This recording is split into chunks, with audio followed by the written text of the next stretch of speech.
এরপর I milestone is another important topics. Milestone, how you can perform a nuclear power project.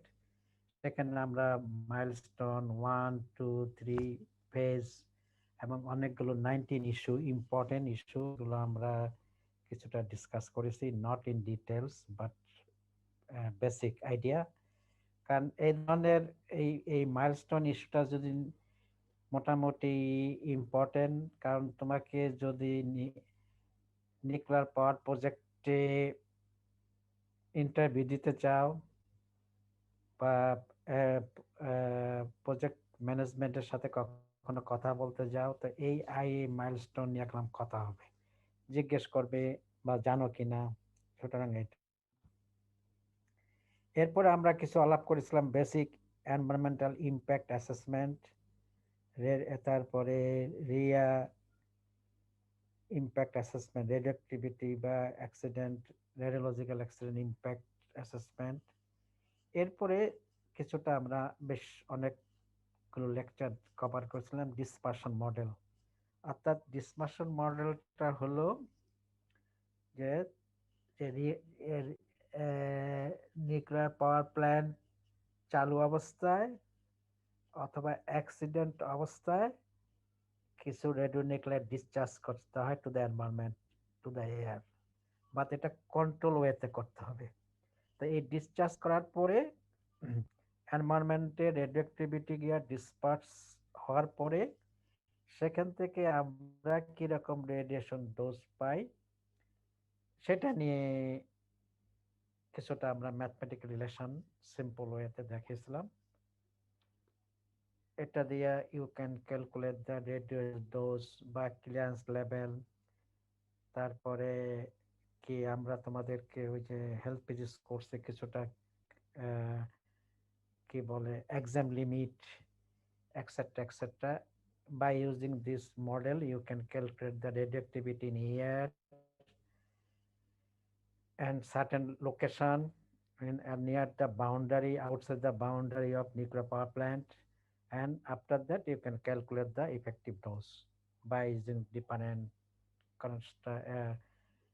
concentration factor etc etc করতে পারো। তো এগুলোর উপর আমরা ডিসকাস করছিলাম।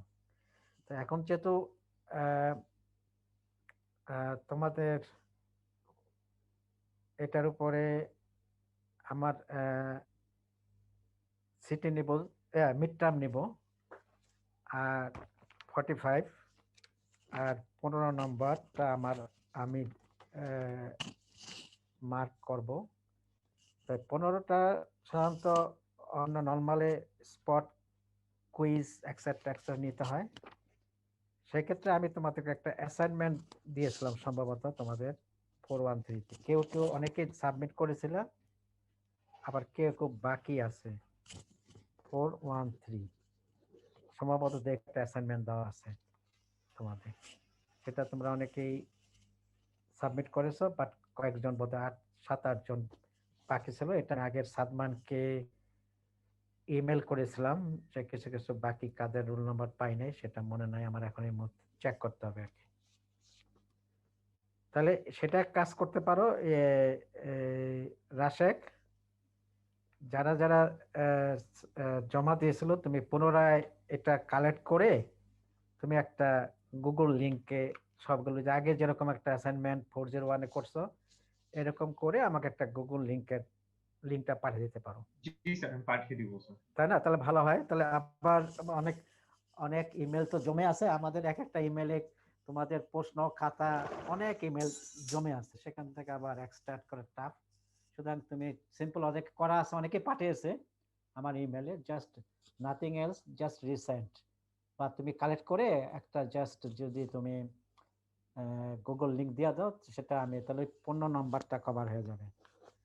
আর সিটির ব্যাপারে যেহেতু 3টা সিটি নিতে হবে, সরি আমি চিনি না, চিনি নেবো তো স্যার, অলরেডি মিড টার্ম নিতে হবে। যেহেতু মিড টার্মটা তোমাকে 45-এর মার্ক, অনেকে মিড টার্ম দিচ্ছ, সেভাবে বলো সেভাবে সিলেবাসটা কি হবে না, উই ক্যান ডিসকাস। যাতে তোমাদের 13 তারিখে পরীক্ষা, এর আগে সময় পাবা মিড টার্ম দেওয়ার জন্য। আজকে হলো তোমার 6 তারিখ, 7 দিন সময় পাবা। তা তোমরা কি কোনো আইডিয়া নিয়েছো যে কোন টপিকসের উপরে মিড টার্ম দিতে চাও?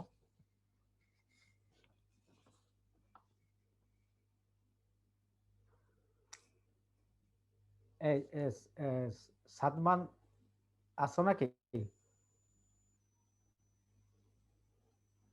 সাদমান নাই, আগে তো হয়তো কথা হয়েছিল কোনো। রাশেক, তুমি তো এখন সিআর, তুমি কি কোনো চিন্তা করছো স্যার আপনি হচ্ছে কি এমনিতে নাকি আমি দিয়ে দেবো? স্যার আপনি এমনিতে হচ্ছে কি ওই যে আগের টার্মে শেষের দিকে আপনি একবার ক্লাস রিভিউ দিয়েছিলেন নাকি স্যার? তো ওইখানে হচ্ছে কি আপনি সবকিছু স্যার শর্ট করে দিয়েছিলেন আর সেট আকারে হচ্ছে কি স্লাইড গুলো ভাগ করে দিয়েছিলেন।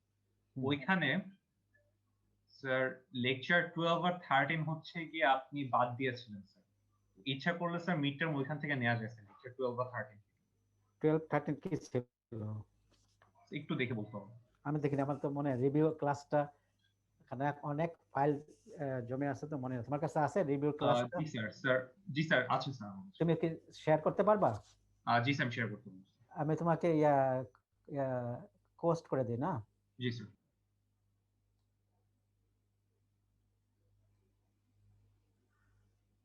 না তুমি এমনি শেয়ার করতে পারবা না পোস্ট করতে হবে?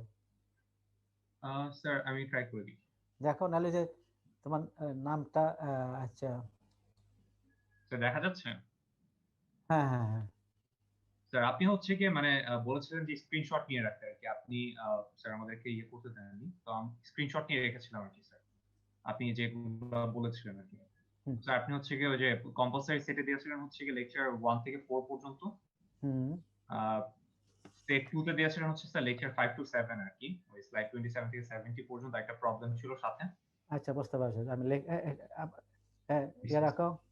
তার মানে কম্পালসারি কোশ্চেন ছিল তোমার আবার আবার জি স্যার। 1 থেকে 4। জি স্যার লেকচার 1 থেকে 4 পর্যন্ত। কারণ ওই প্রশ্ন তো আগে করে ফেলছিলাম, এখন তো থাকবে না, নতুন করে প্রশ্ন করতে হবে। জি স্যার। তাহলে এটাই থাকবে কম্পালসারি কোশ্চেনটা, এনভায়রনমেন্টের মধ্যে কোন অ্যাক্টিভিটি আর প্রবলেম থাকবে একটা, তাই না? জি স্যার। এরপরে কি বলছিলাম? বলছিলেন যে সেট 2 তে হচ্ছে কি কম্পালসারি, আমি লিখে নিই একটু তাহলে আবার সুবিধা আবার। জি আচ্ছা তাহলে এরপরে কোশ্চেন 2 বলছিলাম 5 থেকে 7, ঠিক আছে? কন্টামিনেশন স্লাইড এরকম আর কি, প্রবলেম 27 থেকে 70 প্লাস প্রবলেম। নেক্সট, এই তোমরা সবাই দেখতে পাচ্ছ? ও কোশ্চেন তোমাদের সেট করে বলিয়ে দিয়েছিলাম। জি স্যার দেখতে পাচ্ছি। জি স্যার আপনি বলে দিয়েছেন স্যার সেট। এটা তো সহজ হয়ে গেছে তোমাদের। তার মানে 8 থেকে 9 10 11 কোশ্চেন 3 অ্যামাটার অ্যাসেসমেন্ট ইমপ্যাক্ট, আর ডিসপারশনটা বাদ দিছিলাম তাই না? যেহেতু তো তাহলে এখানে 3টা প্রশ্ন হয়। জি স্যার। তখন কি 3টা প্রশ্ন ছিল নাকি? না স্যার তখন 4টা ছিল, যে স্যার নিচের দিকে হচ্ছে কি স্যার আপনার লেকচার 14 থেকে 16 পর্যন্ত আছে আর প্রবলেম আবার দেখো। স্যার এই যে নিচের দিকে স্যার। ও এই যে জি স্যার। 12 থেকে 13 বাদ দিছিলাম কারণ ডিসপারশন মডেলে সেকশন 4 12 থেকে 13 বাদ দিছিলাম, 14 থেকে 15 16, তাই না? 4টা। তাহলে তা কাজ করো তাহলে এখানে, তাহলে এখানে কোশ্চেন এটা তো 3টা প্রশ্ন অ্যান্সার করতে, 3টা দিতে হবে, 2টা অ্যান্সার করবো তাই না? জি স্যার। তাহলে ওই যে 1 থেকে 3 পর্যন্ত থাকলো, আর 4 নম্বর প্রশ্ন থেকে মিড টার্ম দিয়ে দাও। আচ্ছা জি স্যার। কোশ্চেন 4 এখানে এটা মিড টার্ম দিয়ে দাও। কি কি আছে ডিসপারশন মডেলের যে লেকচারগুলো, ওখান থেকে তোমার ফাইনালে কোনো প্রশ্ন থাকবে না, তাহলে এটা একটা মেজর তোমাদের একটু সহজ হবে তোমাদের জন্য। মানে 4 নম্বর কি তোমরা ব্যাপারটা বুঝতে পারছো? স্যার 4 নম্বর মানে কি স্যার, এই যে 4 নম্বর সেট থেকে স্যার? হ্যাঁ পুরাটাই। স্যার পুরোটা স্যার? প্রথমটাই বোধহয় বেসিক ছিল বলে বাদ দিছিলাম মনে হয়। 12 13 তোমার কি লেকচার নোটগুলো আছে? আমার অন্য কম্পিউটার আছে, কম্পিউটার নাই। জি স্যার, যে শেয়ার করছি স্যার। না, এটা হলো তোমার 15-16। জি স্যার, 15 বলছি। হ্যাঁ, না ওই যে যেটা বাদ দিছি। ও জি স্যার, জি স্যার। স্যার এই যে স্যার। দেখেন। হুম।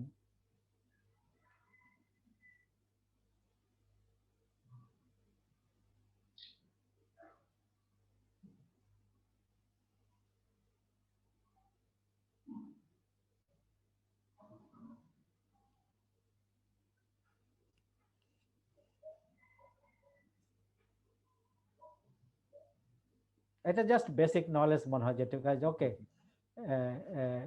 নিচে যাও, নিচে যাও, নিচে যাও, একদম নিচে চলে যাও। আচ্ছা, কয়টা যে পর্যন্ত লাস্ট স্লাইডটা কোনটা? এই যে এটা just basic standard regulatory requirement. আচ্ছা, ঠিক আছে, এটা বাদ দিলে ওইটার থেকে দাও। ওই যে বাকি কটা, বাকি 14, এটা তো রিক্যাপ। হ্যাঁ, recap, Gaussian model, discussion, model, model assumption, এটা equation, discharge Gaussian model, point source থেকে how to calculate dispersion from source থেকে দেখাইছিলাম, সিম্পল ফর্মুলা। এখানে কিছু প্রবলেম করিয়েছি, তাই না? এখানে কিছু প্রবলেম করিয়েছি। হুম, শেষ নাকি?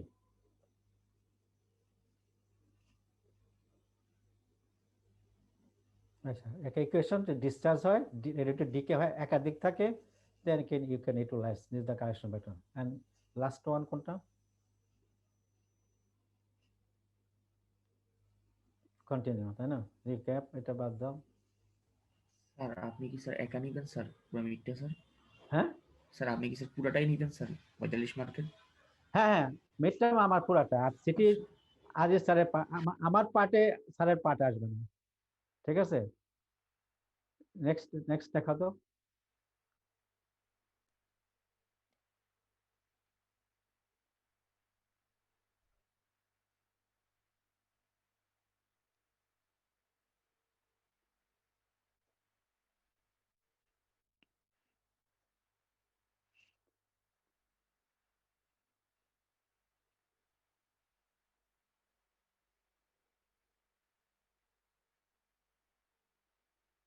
কনভার্সন ফ্যাক্টর, ম্যাথমেটিক্স আছে।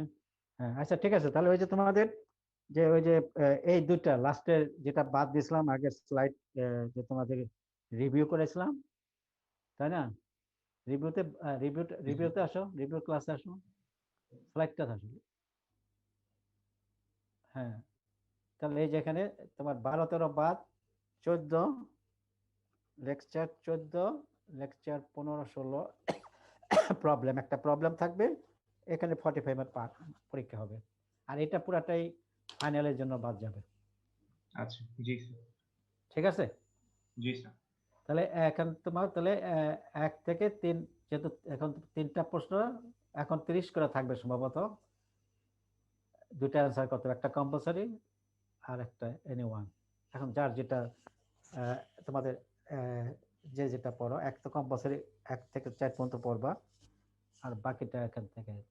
তো এটার মধ্যে কোনো কারোর কোয়ারিজ আছে? তোমরা যারা অ্যাটেন্ড করছো, কারোর কোনো প্রশ্ন আছে মিড টার্ম নিয়ে? তার থেকে মিড টার্ম অনেক সিলেবাস শর্ট করে দিয়েছি, ফাইনালও শর্ট করে দিয়েছি।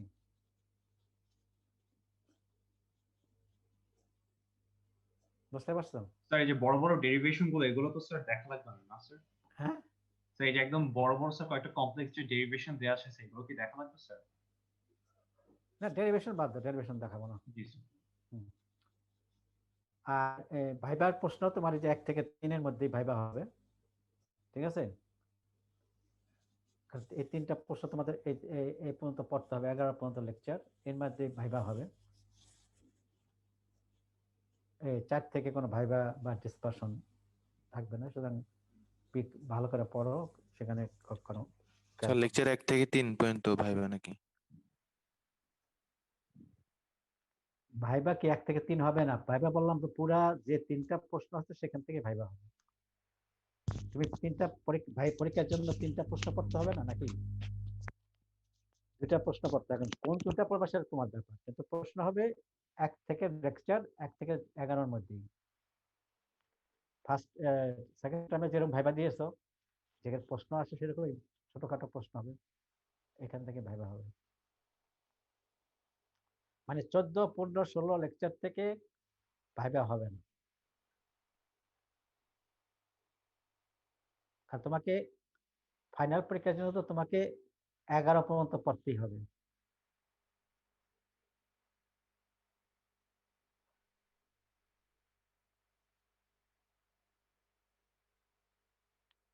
কি তোমাদের কোনো প্রশ্ন আছে? No sir. স্যার আমি কি তাহলে স্ক্রিন শেয়ার অফ করবো? হ্যাঁ, করতে পারো। বা না, থাকো, কেউ যদি কিছু বলতে চায় যেখানে। তোমরা এখন আসছো 30 জন, 38 জনের মধ্যে, বাকি আসে নাই। এর মধ্যে এখন তো দেখো, যেহেতু তোমাদের আমার 413 কালকেও তো একটা লেকচার আছে, আমি জানি না, আমি আজিজ স্যার তোমাকে, কারণ এখন ক্লাস তো তেমন না, জাস্ট এখন তোমার অ্যাটেন্ডেন্সটা ইম্পর্টেন্ট আমরা দিচ্ছি, কারণ যেহেতু অনেকে কলেজিয়েট ডিসকলেজিয়েট হওয়ার সম্ভাবনা, সেই জন্য কালকেও আমরা পার্টিসিপেট করব। সম্ভবত 413টা আমি নিব, আর কালকে আবার একটা 409ও আছে, যদি স্যার না নেয় তাহলে আমিও নিব, জাস্ট অল্প সময়ের জন্য, জাস্ট পার্সেন্টেজ দেওয়ার জন্য, তাই না? তো তোমরা যদি দেখো, আজকে তোমরা রাত্রে লেকচার নোটগুলো দেখো, যদি কোনো টপিকস সম্বন্ধে কোয়ারিজ থাকে, দেন উই ক্যান ডিসকাস বা উই ক্যান রিভিউ করতে পারি।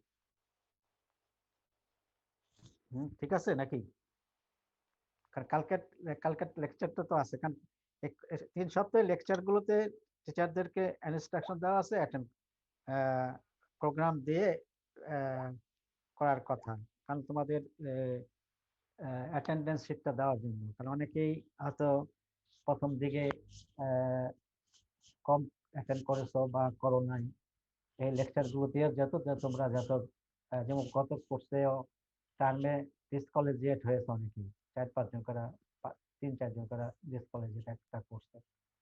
আগের থেকে বলছি যে যেহেতু আগের গুলো লক হয়ে গেছে, ওখানে রেকটিফাই করার সুযোগ নাই, তো অ্যাটলিস্ট এখান থেকে যদি তোমরা অ্যাটেন্ড করে তোমাদের সেই পার্সেন্টেজ বা কি বলে কলেজিয়েট বা নন কলেজিয়েটের ব্যাপারটা সলভ করতে পারো, যাদের এই প্রবলেমটা আছে। অনেকের তো নাই, অনেক 100% আছে, কয়েকজন দেখলাম অনেকে 100%-ই আছে আগের কোর্সে উপস্থিত, তাদের কোনো প্রবলেম নেই। তোমাদের এখন কত, 60% না 70% করছে গত কোর্সে? 70% এর নিচে স্যার ডিসকলেজিয়েট আর 85% এর নিচে স্যার নন কলেজিয়েট। না স্যার, এবারে স্যার এই টার্মের ক্ষেত্রে 4-1 এর ক্ষেত্রে স্যার 90%ই থাকবে স্যার, নন কলেজে বলছিল হেড। কত, 90%? জি স্যার, আগের মতো স্যার, একদম স্যার আগের মতো থাকবে যখন আমরা ক্লাস করতাম। তাহলে বি কেয়ারফুল থাকো। অনেকেই তোমাদের আমার খেয়াল দেখতে হবে, দেখে কালকে হয়তো বলা যেতে পারে। তো সেভাবে যদি অ্যাটেন্ডেন্স না করো, যদি না আসো, তাহলে বাকিটা করা যাবে না, বুঝতে পারছো? তোমরা যদি অ্যাটেন্ড দেওয়া পরে যদি বলো 24 ঘন্টার পরে গেলাম, আমরা ওইটা করতে পারবো না, কারণ এটা লক করে দেয় সিস্টেমে। আগে করা যেত, এটা করা যায় না। সুতরাং বি কেয়ার থাকো। আর যারা তোমাদের ক্লাসমেট আছে তাদেরকে বলে দিও যে রেগুলার রেগুলার ক্লাস কয়টা দিন যেন করে। তাহলে যদি আজকে আর কিছু ডিসকাশন আছে, না থাকলে আমি রুল কল করবো। না স্যার এখন ডিসকাশন নেই। তাই আমি রুল কলটা করি, ঠিক আছে? এরপরে যদি তোমাদের কেউ যেমন কালকে অনেকে মেসেজ দিছে আমাকে, মেসেজ দিয়ে রাখলে হয়তো আমি সেটা করে দিব, তবে অবশ্যই আগে হতে হবে, 24 ঘন্টার আগে হতে হবে, পরে হলে হবে না। ওকে, আমি রুল কল করছি তাহলে। Rule number 1, 2, sorry 2, Yes, sir. Yes, sir. 3, Yes, sir.